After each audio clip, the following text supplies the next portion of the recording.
தமிழொலி நேயர்களுக்கு வணக்கம். இன்றைய காலை நேர தலைப்பு செய்திகள். டிசம்பர் மாதத்திற்கான அஸ்வசும நலன்புரி கொடுப்பனவு தொகையை அஸ்வசும பயனாளிகளின் வங்கிக் கணக்குகளில் இன்று வரவு வைக்க நடவடிக்கை எடுக்கப்பட்டுள்ளது. இந்த அறிவிப்பை அஸ்வசும நலன்புரி நன்மைகள் சபை விடுத்துள்ளது. அதற்கமைய அஸ்வசும பயனாளிகள் எதிர்வரும் 13ஆம் தேதி முதல் தங்களது வங்கிக் கணக்குகளில் இருந்து கொடுப்பனவு தொகையை பெற்றுக்கொள்ள முடியும் என தெரிவிக்கப்பட்டுள்ளது. இதன்படி சுமார் 17,07,311 பயனாளிகளின் வங்கிக் கணக்குகளுக்கு பணம் வைப்பிலிடப்பட உள்ளதாக தெரிவிக்கப்பட்டுள்ளது. கடந்த உள்ளூராட்சி மன்ற தேர்தலின் வேட்பு மனுக்களை ரத்து செய்வதற்கான சட்டத்தில் திருத்தம் செய்யும் நடவடிக்கைகள் ஆரம்பிக்கப்பட்டுள்ளதாக இலங்கையின் பொது நிர்வாகம், உள்நாட்டு அலுவல்கள், மாகாண சபைகள் மற்றும் உள்ளூராட்சி அமைச்சு தெரிவித்துள்ளது. அமைச்சர் சந்தன அபேரத்னவின் தகவல்படி சட்ட வரைவு நிபுணர் திணைக்களத்தினால் இதற்கான நடவடிக்கைகள் மேற்கொள்ளப்படுகின்றன. கடந்த உள்ளூராட்சி மன்ற தேர்தலின் வேட்பு மனுக்களை அமைச்சர்கள் இணக்கப்பாட்டுக்கு அமைய ரத்து செய்வதற்கு அமைச்சரவையில் தீர்மானம் எட்டப்பட்டது. இதன்படி மாகாண சபை தேர்தல் சட்டத்தில் திருத்தம் மேற்கொள்ளப்பட உள்ளது. இது தொடர்பான திருத்தங்கள் சட்டமா அதிபர் திணைக்களத்தில் சமர்ப்பிக்கப்பட்டதன் பின்னர் அடுத்த சில வாரங்களில் அது நாடாளுமன்றத்தில் சமர்ப்பிக்கப்படும் என அமைச்சர் தெரிவித்துள்ளார். இலங்கை மின்சார சபையினால் சமர்ப்பிக்கப்பட்ட மின்சார கட்டண திருத்த யோசனை தொடர்பில் பொது பயன்பாடுகள் ஆணைக்குழுவின் இறுதி தீர்மானம் 2025 ஜனவரி 17ஆம் தேதி எடுக்கப்படும் என ஆணைக்குழு தெரிவித்துள்ளது.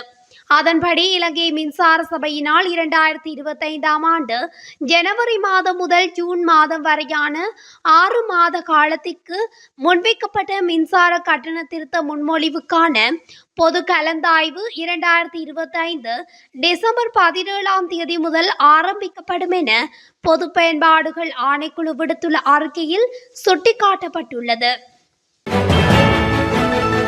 இலங்கையின் முன்னாள் ஜனாதிபதி பாதுகாப்பு பிரிவு இலக்கம் 5 கடமையாற்றிய 116 போலீஸ் உத்தியோகத்தர்கள் போலீஸ் கடமைகளுக்காக இடமாற்றம் செய்யப்பட்டுள்ளனர். இந்த போலீஸ் உத்தியோகத்தர்களில் 7 பிரதான போலீஸ் பரிசோதகர்கள் உள்ளடங்குகின்றனர். இங்கு 4 போலீஸ் பரிசோதகர்களும் இடமாற்றம் செய்யப்பட்டுள்ளனர். இந்த அதிகாரிகள் கிட்டத்தட்ட 38 போலீஸ் பிரிவுகளுக்கு இடமாற்றம் செய்யப்பட்டுள்ளதாக போலீஸ் தலைமையகம் தெரிவித்துள்ளது. ஓய்வு பெற்ற ஜனாதிபதி பாதுகாப்பு பிரிவு இலக்கம் 5 என்பது முன்னாள் ஜனாதிபதி மஹிந்த ராஜபக்சவுக்கு வழங்கப்பட்ட பாதுகாப்பாகும். யாழ்ப்பாணம் நைனாதீவு மற்றும் நெடுந்தீவுக்கான படகு சேவைகள் இடைநிறுத்தப்பட்டுள்ளது. யாழ்ப்பாணத்தில் நிலவும் சீரற்ற காலநிலை காரணமாக கடல் கடும் கொந்தளிப்பாக இருப்பதனால் படகு சேவைகள் தற்காலிகமாக இடைநிறுத்தப்பட்டுள்ளது. வாத்துவ பொத்துப்பட்டியவில் வீடொன்று தீப்பற்றி எரிந்துள்ளதாக வாத்துவ போலீசார் தெரிவிக்கின்றனர். தீயினால் வீடு முற்றாக எரிந்து நாசமாகியுள்ளதாக போலீசார் தெரிவித்தனர். தீ மளமளவென பரவியதை அடுத்து பக்கத்து வீட்டில் இருந்தவர்கள் சேர்ந்து தீயை கட்டுப்படுத்தியுள்ளனர். எனினும் இந்த தீ விபத்தில் உயிர் சேதம் ஏதும் ஏற்படவில்லை என போலீசார் தெரிவித்தனர்.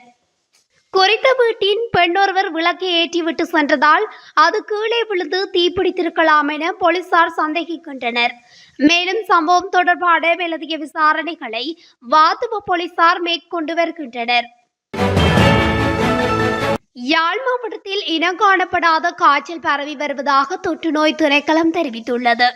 எனினும் இந்த நிலை எலி காய்ச்சலா என்பதை உறுதிப்படுத்துவதற்கான விசாரணைகள் தற்போது இடம்பெற்று வருவதாக தொற்று நோய்வியல் திணைக்களத்தின் வைத்தியர் குமுது வீரகோன் கூறுகிறார். அப்பகுதிகளில் காய்ச்சல் மற்றும் சுவாச கோளாறு உள்ள நோயாளிகள் பதிவாகியுள்ளதாகவும் தற்பொழுது சம்பந்தப்பட்ட காய்ச்சல் நோயாளிகளின் மாதிரிகளை எடுத்து பரிசோதனைகள் நடத்தப்பட்டு வருவதாகவும் அவர் கூறினார். 2023ஆம் ஆண்டில் நாடு முழுவதும் 9,000க்கும் மேற்பட்ட எலிக்காய்ச்சல் சம்பவங்கள் பதிவாகியுள்ளன. அவர்களில் கிட்டத்தட்ட 200 பேர் இறந்தனர். இந்த நிலையில் கடந்த வருடத்துடன் ஒப்பிடுகையில் இந்த வருட காலப்பகுதியில் நோயாளர்களின் எண்ணிக்கை அதிகரித்துள்ளதாகவும் அவர் இங்கு குறிப்பிட்டார். நேற்று காலை 6 மணியுடன் முடிவடைந்த 24 மணித்தியாலங்களில் 20 பிரதேசங்களில் 2 கொல்லப்பட்டுள்ளனர் என போலீஸ் ஊடக பிரிவு அறிவித்துள்ளது. யாயில கடையொன்றில் 45 வயதுடைய நபர் ஒருவர் கூறிய ஆயுதத்தால் செவ்வாய்க்கிழமை தாக்கப்பட்டதில் உயிரிழந்துள்ளதாக போலீசார் தெரிவித்தனர். கடைக்குள் சக ஊழியருடன் மது அருந்தியதாகவும் இதன் போது ஏற்பட்ட வாக்குவாதம் முற்றி மற்றிய ஊழியர் கூறிய ஆயுதத்தால் தாக்கியுள்ளார் என்று போலீஸ் விசாரணைகளில் இருந்து தெரிய வந்துள்ளது. பலத்த காயங்களுடன் ராகம வைத்தியசாலையில் அனுமதிக்கப்பட்ட நபர் சிகிச்சை பலனின்றி உயிரிழந்துள்ளார். சந்தேக நபர் பிரதேசத்தை விட்டு தப்பி சென்று விட்டார். அவரை கைது செய்வதற்கான விசாரணைகளை யாயில போலீசார் ஆரம்பித்துள்ளனர். இதேவேளை லக்கல பிரதேசத்தில் 44 வயதுடைய பெண்ணொருவர் கூறிய ஆயுதத்தால் தாக்கப்பட்டதில் படுகாயமடைந்த நிலையில் செவ்வாய்க்கிழமை உயிரிழந்துள்ளார். குடும்ப தகராறு காரணமாக குறித்த பெண் அவரது கணவரால் தாக்கப்பட்டதாக போலீசார் தெரிவித்தனர். மட்டக்களப்பு பெரிய கல்லாறு பகுதியில் 3 வாகனங்கள் ஒன்றோடு ஒன்று மோதி விபத்துக்குள்ளாகியுள்ளன.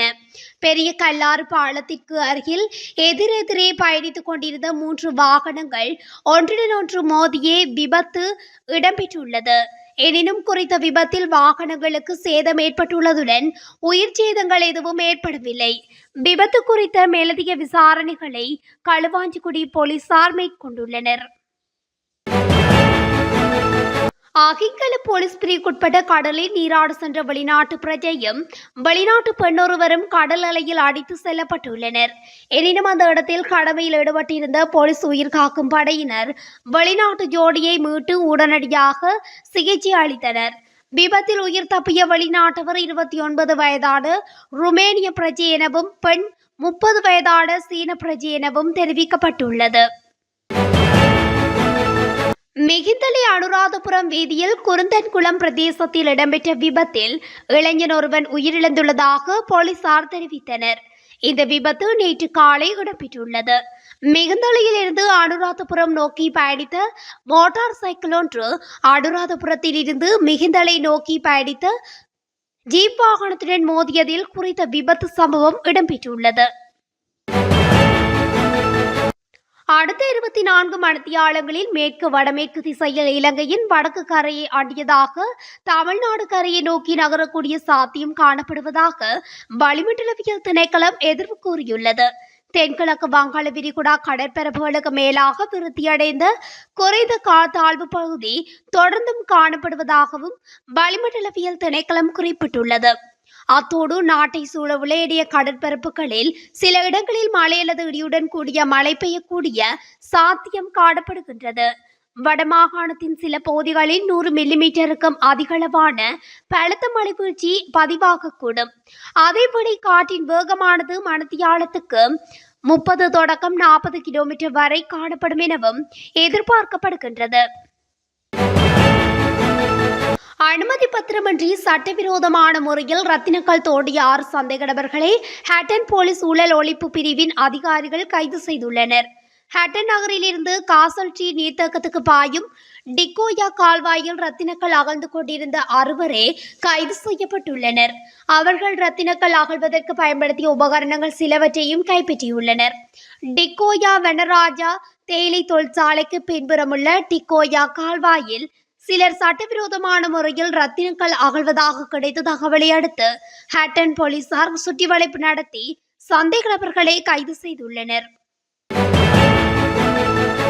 வவுனியா வேலங்குளம் பகுதியில் யானை தாக்கி முன்னாள் கிராம சேவகர் ஒருவர் மரணமடைந்துள்ளதாக பூவரசங்குளம் போலீசார் தெரிவித்துள்ளனர். வவுனியா வேலங்குளம் பகுதியில் வசிக்கும் முன்னாள் கிராம சேவகர் ஒருவர் செவ்வாய்க்கிழமை மாலை தனது மாட்டினை வீடு நோக்கி கொண்டு சென்றிருந்த போது வேலங்குளம் ராணுவ முகாமுக்கு அண்மையில் வீதிக்கு வந்த யானையின் தாக்குதலுக்குள்ளாகி சம்பவ இடத்திலேயே உயிரிழந்துள்ளார். முன்னாள் கிராம அலுவலர் மோகனகாந்தி என்பவரே இவ்வாறு மரணமடைந்தவர். குறித்த யானை சுமார் 3 மணி நேரத்துக்கு மேலாக குறித்த பகுதியில் நின்று அட்டகாசம் புரிந்துள்ளதாகவும் போலீசார் தெரிவித்துள்ளனர். மருந்து இறக்குமதி செய்வதற்கான ஒதுக்கீடு செயற்பாடுகளுக்கு கடந்த காலங்களில் ஏற்பட்டிருந்த ஒரு சில இடையூறுகள் காரணமாக எதிர்வரும் நாட்களில் இடைக்கிடை ஓரிரு மருந்துகளுக்கு தற்காலிக தட்டுப்பாடு ஏற்படுவதற்கான வாய்ப்புகள் இருப்பதாக சுகாதார அமைச்சரும் அமைச்சரவை பேச்சாளருமான நலிந்த ஜெயதிச தெரிவித்துள்ளார். இதுடன் தமிழொலியின் இன்றைய காலை நேர தலைப்பு செய்திகள் நிறைவடைகின்றன. தொடர்ச்சியாக செய்திகளை அறிந்து கொள்ள தமிழொலி ஊடகத்துடன் இணைந்திருங்கள். நன்றி, வணக்கம்.